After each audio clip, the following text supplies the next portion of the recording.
So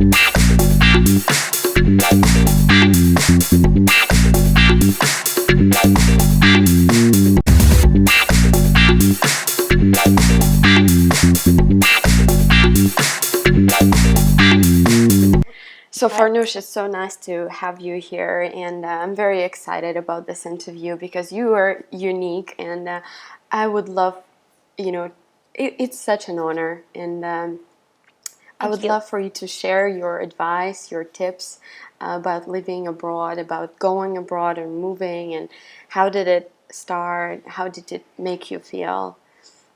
Okay, yeah, it's so nice to talk to you, Galina. I hope I said your name right. Yes.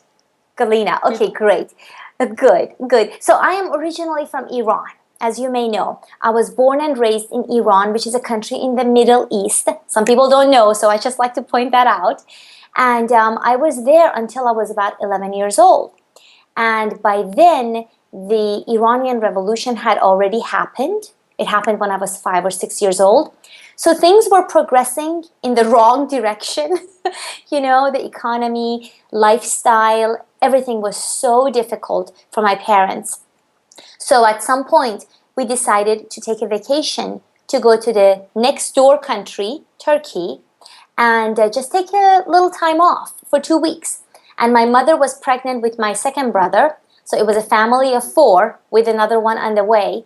And we left Iran for a 2-week vacation to go to Turkey. And we never went back.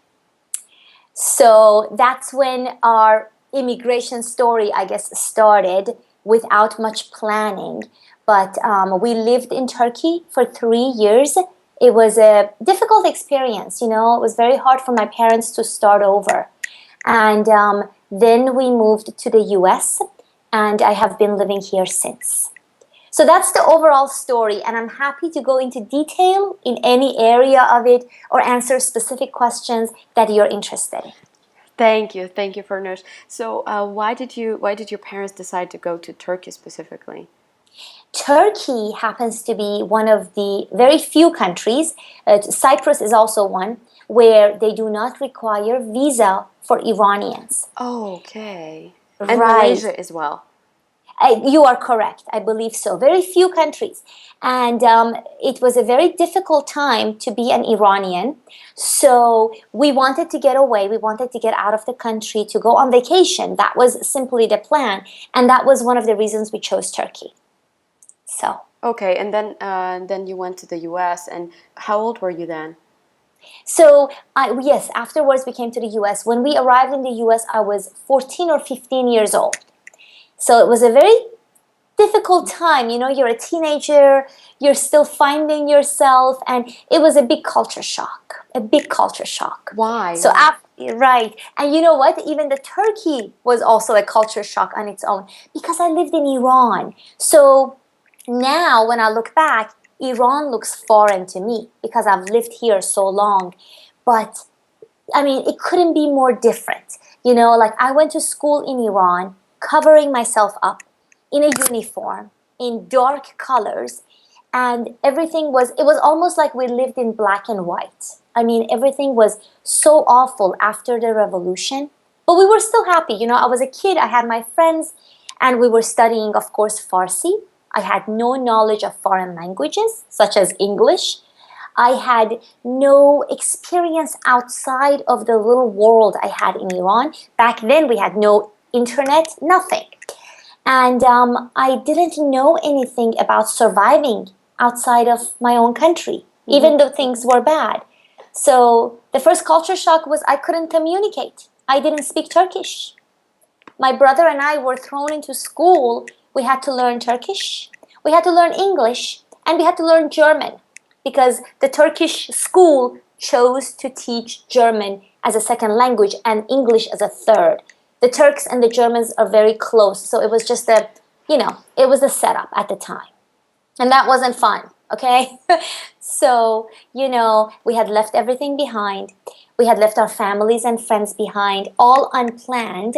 We had left our home, and we were in a new country, and my mother had just given birth to my brother. It was a lot of things to take on. So from the perspective of me as a 11-year-old in Turkey, you know, I was still thinking of it as an adventure, but I could see Yeah. my parents struggling. So I'm glad for it. I'm really glad for it. But it was very hard to adapt. And then my brother and I adapted to living in Turkey. We became fluent in Turkish. And then we had to come to the US, and it's a whole new world, a whole new culture. You know, high school in America, it's totally different from anywhere else. So trying to find a place for ourselves, a sense of belonging, you know, that was really hard. It took a few years. So when you went to the US, I remember reading that you thought you spoke English, right? But then when you got there, you didn't feel like it. What happened? Yeah, in fact, I hope my parents don't listen to this, but when I was little, my parents would actually speak English in front of me and my brother because they didn't want us to understand. So I used to think, oh my gosh, my parents are geniuses. They are fluent and, you know, they speak English fine. But now I tend to like correct my dad and, you know, because now you come such a long way. Perspective is a funny thing. But yeah, I thought, you know, I spoke maybe 10 phrases and I'm like, I know English.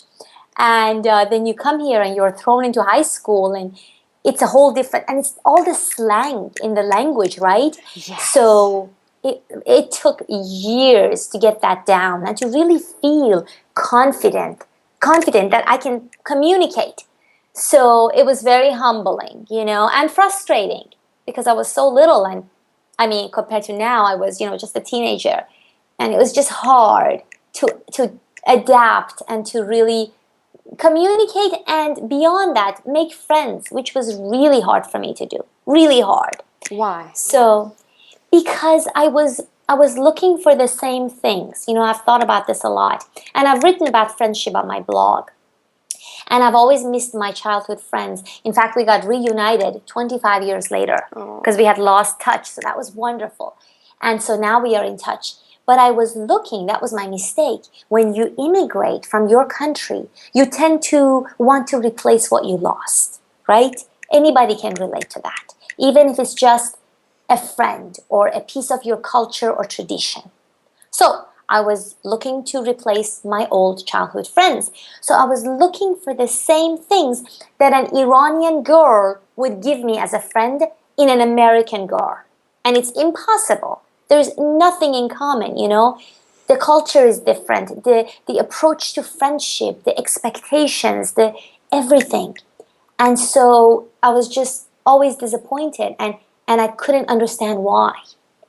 So now I have a much better perspective. And of course, I'm much older. But that was why, probably. Yeah. And if you don't mind me asking, what are the friendship values that you really appreciated in Iranian girls?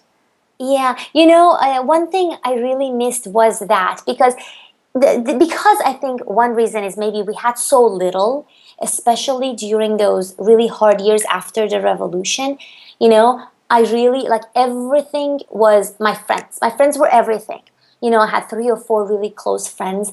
And so everything, we valued everything. And when I came to the US, it felt like people were indifferent to all the things in their life, you know, and the relationship between parents and children was not as close and tight, and there was so much freedom.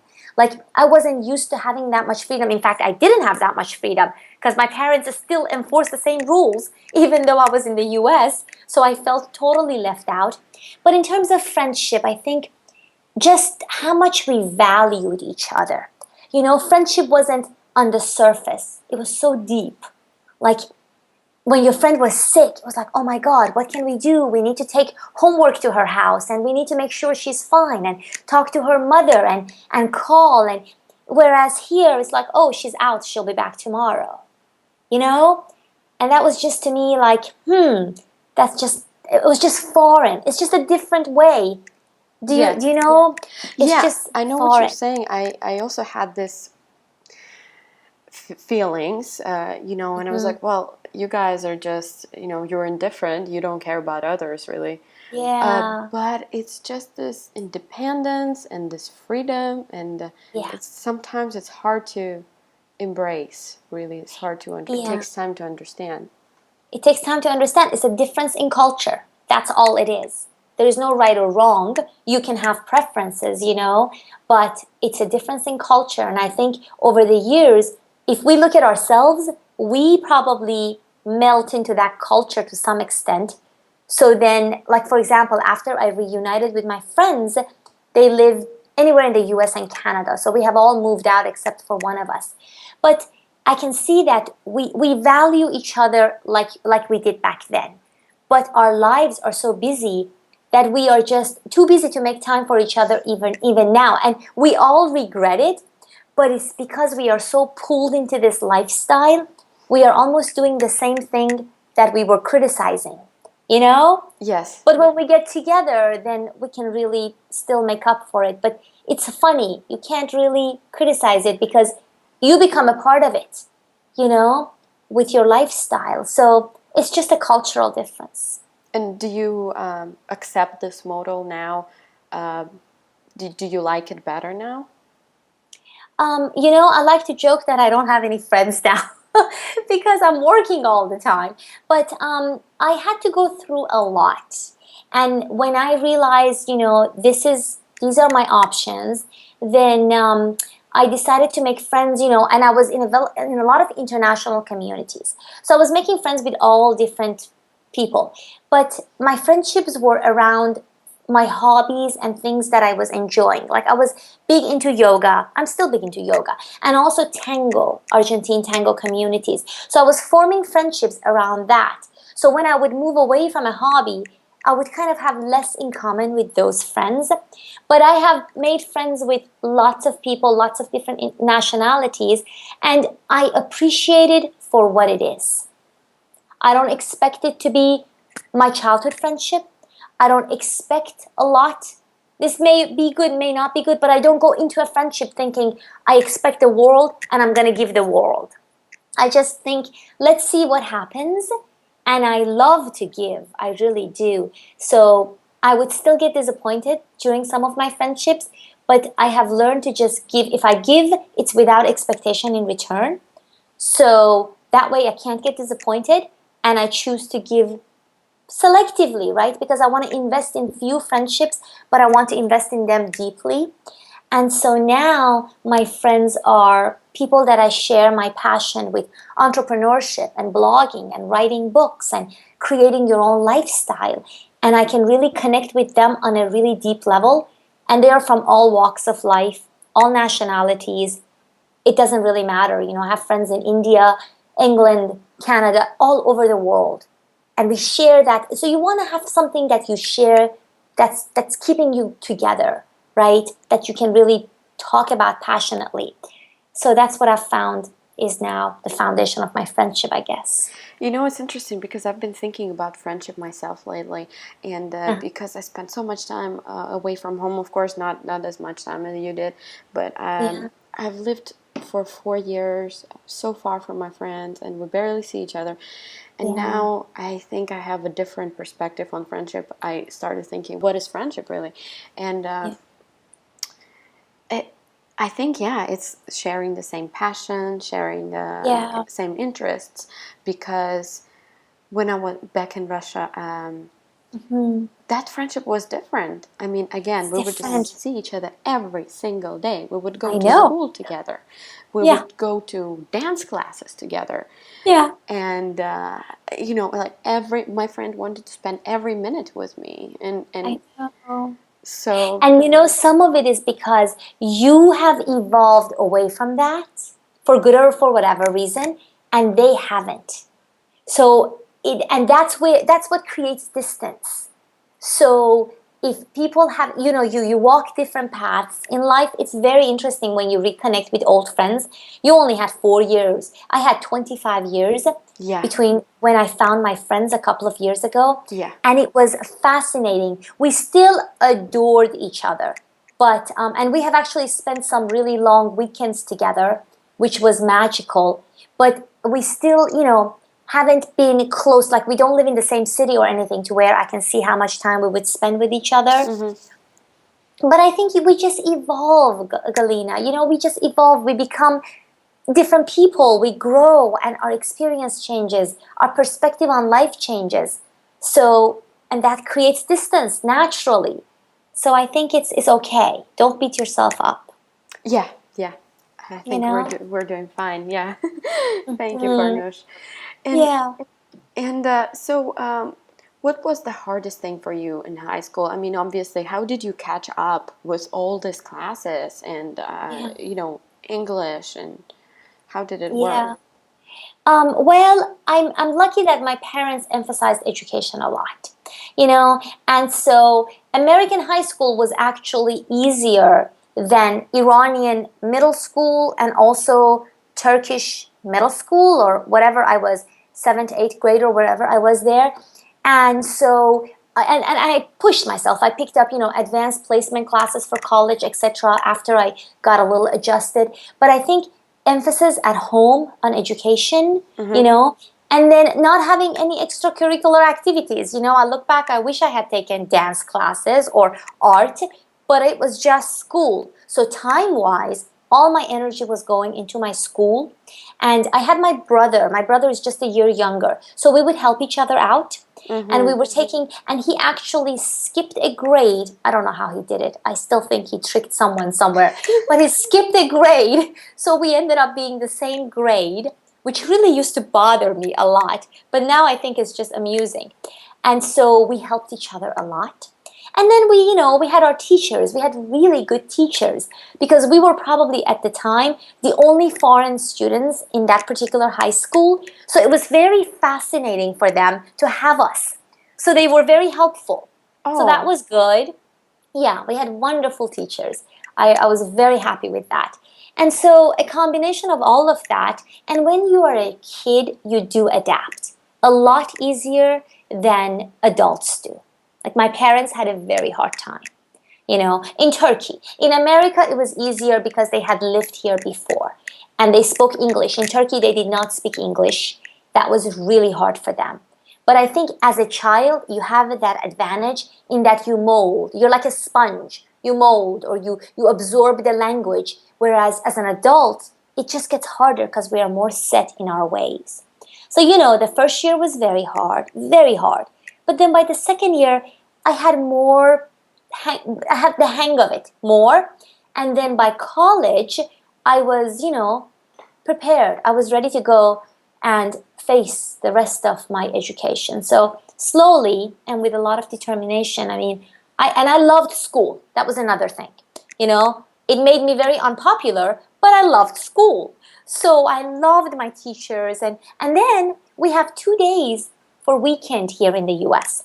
In Iran, it's one day.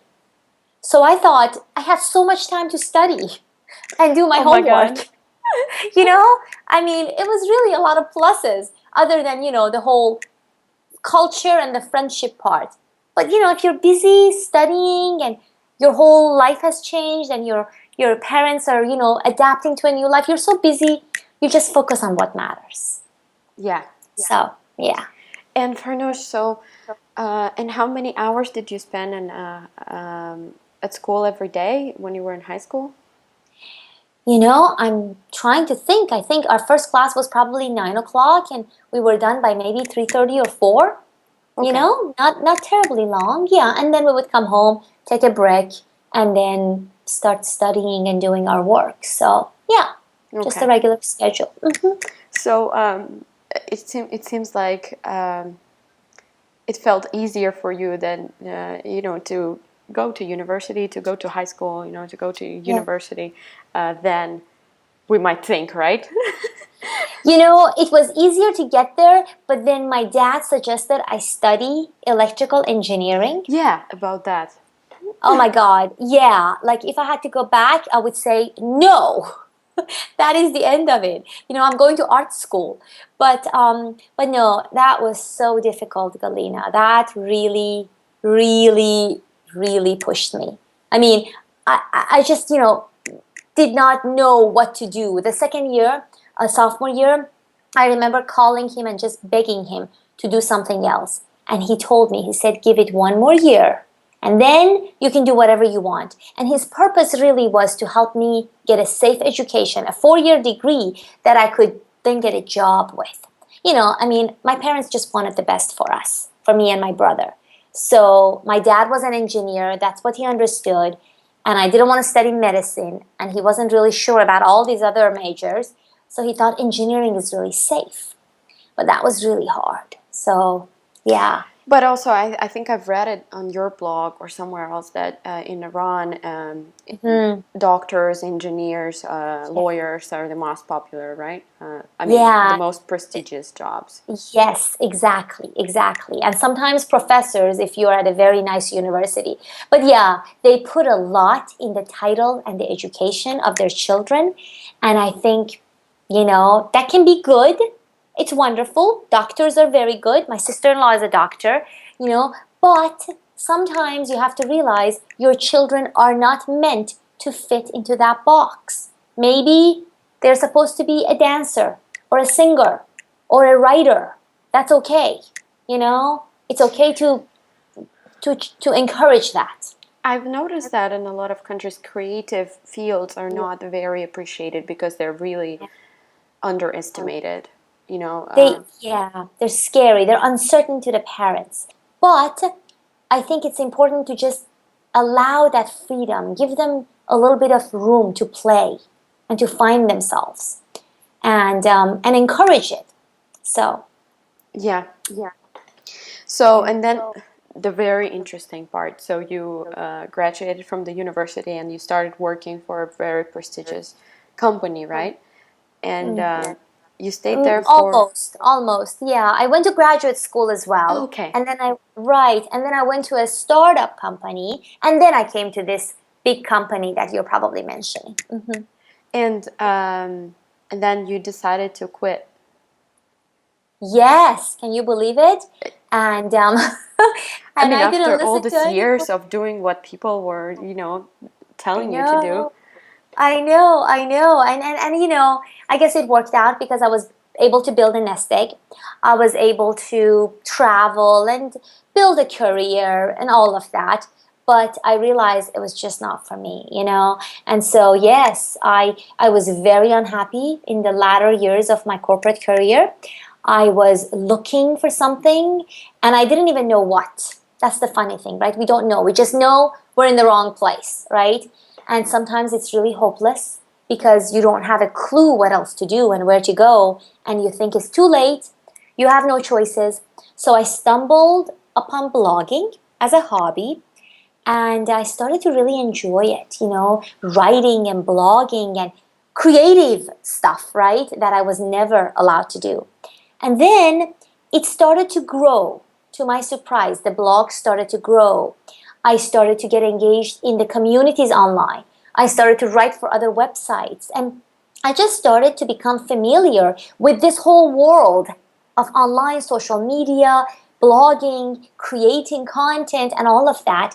And I was getting further and further away from my company, like interest wise. I had no interest in moving up the ladder anymore. I had no interest in building a career. And then both of these were happening where I was getting drawn into the blogging world and moving away from corporate. And then there was something where they put me on a project and I didn't want to do the project. And so I asked them to put me off the project. They didn't, and then I quit. So it was the last straw. I was like, I'm done. I'm out of here. So I resigned and I started to focus on my blog. I started to build a business around it, still not knowing what I'm doing and just preferring it to that cushy job. It was just wonderful. And how And long? then later, yeah, go ahead. Mhm. And how long have you been blogging? And how did you choose your the topics? Um, I started blogging in 2009. Some of my archives go back further because I was just playing on other blogs and I imported them. But I started seriously blogging in 2009, 2010 for sure. I was really serious about it. And I was interested in personal development because it was an area that interested me. So I was putting myself through all these personal challenges, like early rising, drinking less coffee, all of that, eating better, exercising, all of that. So I was just blogging about what was interesting to me. And I wasn't narrowing it down to anything. I mean, I had no concept of choosing a focus area. But the more I blogged, the more I discovered what I liked. So I say that because I don't want people to think they have to choose something. I think it's important to start. It's really important to start, and then you find your way. I love You that. don't, right. So just get started, follow what you're interested in, and you will find the people who are also interested in what you have to say. And then you continue and you refine it over time. But personal development was one of my big areas of interest. And then when I left corporate in 2011 to become an entrepreneur, I was really interested to talk about entrepreneurship and lifestyle and just pursuing your dream career.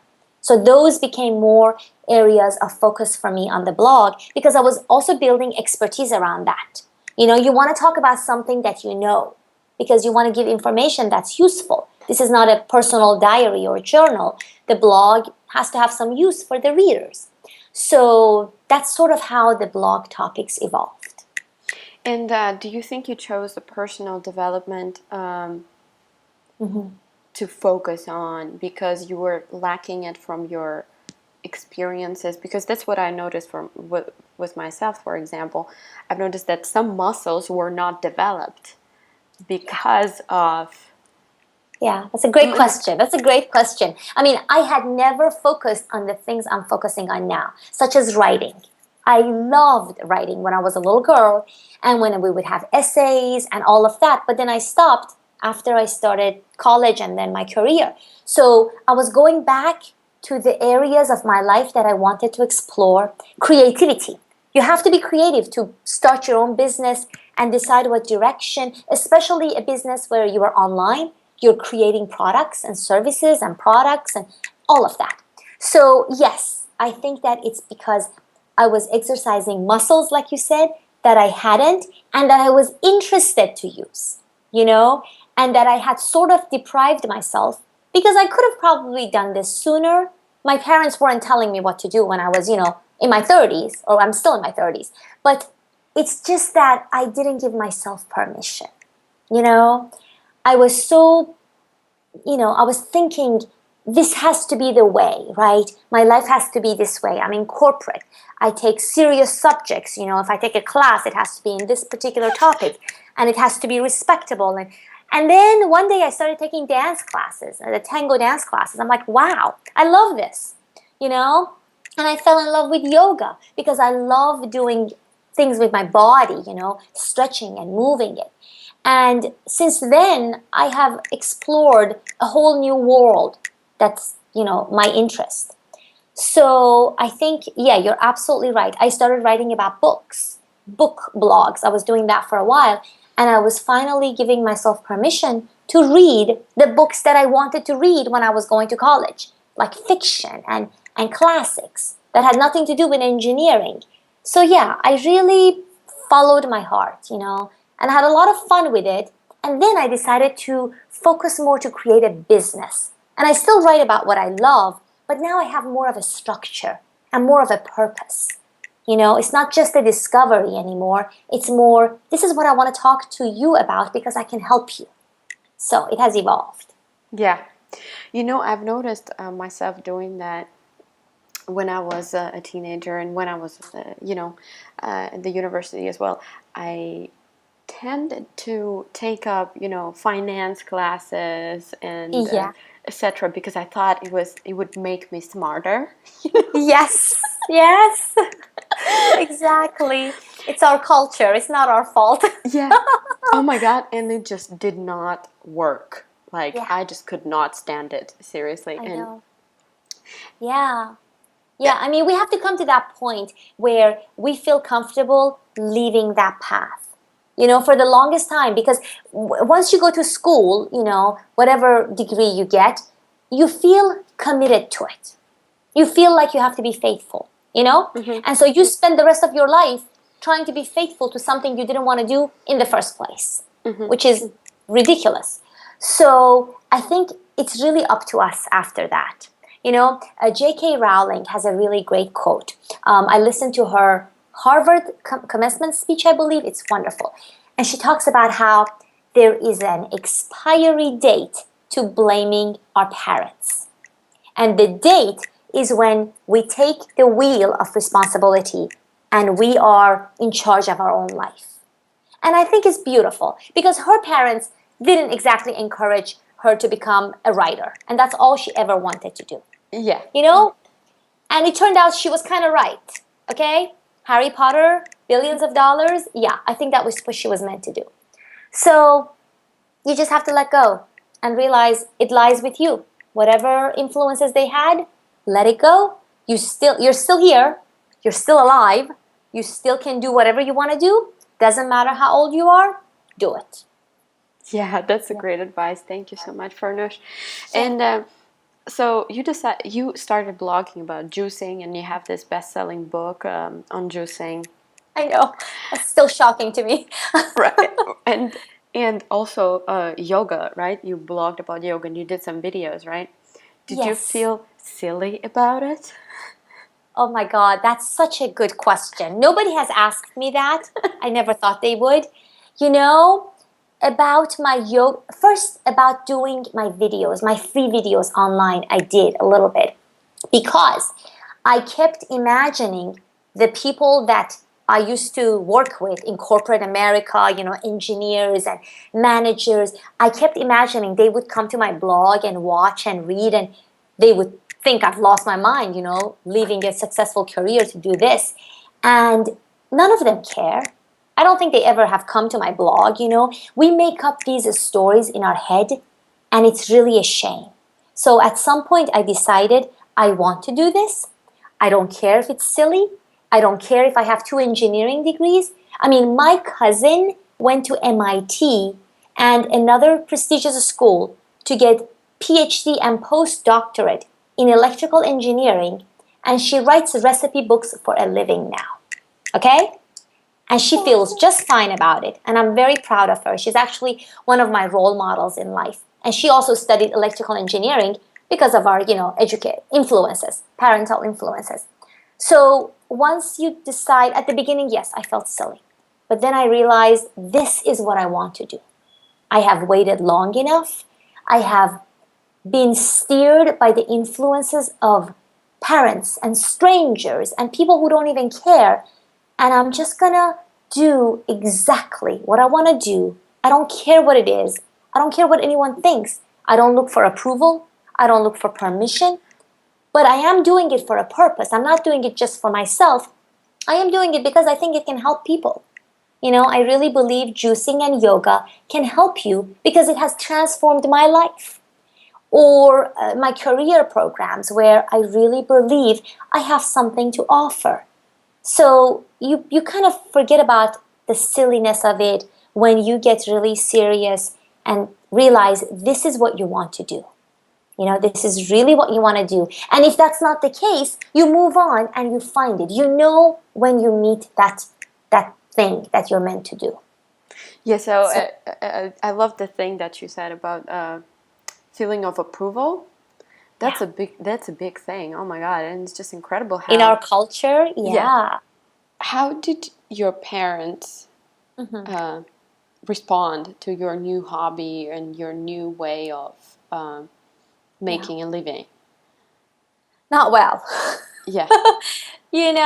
I mean, it was happening over time, right? It was gradual. And the funny thing is, Galina, it was also so new to me. Like, I was still so skeptical. Can I do this? Is it going to work? Is it crazy? And then I got to a point where I was going to do it and I didn't care to work for someone else. So at that point, I was going to do it anyway, but I was really hoping my parents would embrace it. I was in my 30s, a grown woman, a professional, and they still had a lot of doubts. So over the years, they have had no choice but to accept it. I mean, it's only been 2 years, but they weren't crazy about it. But that was nothing compared to when I hired my husband. Because when I left my corporate job, one of us still had a stable job. But when I hired my husband 6 months ago and we both left, then they thought we are absolutely crazy and we are probably not going to make it. We might move in with one of them. I don't know. It was hard, especially for my in laws. So I guess now they are kind of used to it, and I don't really care. I I love them, but I don't look for permission, you know? Farnoosh, if you have one tip for immigrant women in the U.S., and I know it's hard for you to really, because you moved there when you were a teenager, so it's Mhm. probably harder for you to give advice for grown women, So, what would you say to them? I work with a lot of women who are, foreigners too, so that's okay. It's a great question. And I would say, be confident, okay? Because you are different, but you have to embrace your difference. Your name is different. It's going to be hard for people to pronounce it. Your accent is going to be different. People are going to have a hard time hearing you, understanding you. You are unique. You can get better at your accent. Don't change your name. Don't change your style, the way you dress. If that's who you are, do not bend it or change it to fit into a culture. I think it's important to decide what we are willing to change about ourselves and what's not going to change, you know? So you want to learn the language. I totally support that. Some people immigrate and they go into their own little culture. Like they go to, in Canada, there is different pockets like Russians, Indians, Iranians, and they stay within those pockets. They never assimilate into the Canadian culture. So they struggle with the language. I do not recommend that. I think it's important for you to have your own native friends and also friends and peers in the community, in the country you're in, because you're living there. So make sure you learn the language. Make sure you learn how the country works, how the system works. What are your rights? How do you make money? How do you take care of yourself? All of that. But don't change who you are to fit into the society or to make friends. Never. Because it's the most attractive feature is being confident and loving who you are and teaching others about your culture, right? As you learn about theirs. So never put your country down, no matter what. I love my culture. I love my language, my family, my traditions, the history, the ancient Persian culture, all of that. So don't put that down. Always be proud of it and be happy to kind of embrace the new culture. That was a long piece of advice. They can pick any bits and pieces of that works for them. So I loved it. Thank you so much for Notion. I'm gonna use it as well. I really my appreciate that. pleasure. My pleasure. Thank you. I had fun talking to you. Thank you so much, Farnoosh. It was really Yeah, my nice pleasure. having you. Thank you. My pleasure, Galina. Thanks for having me.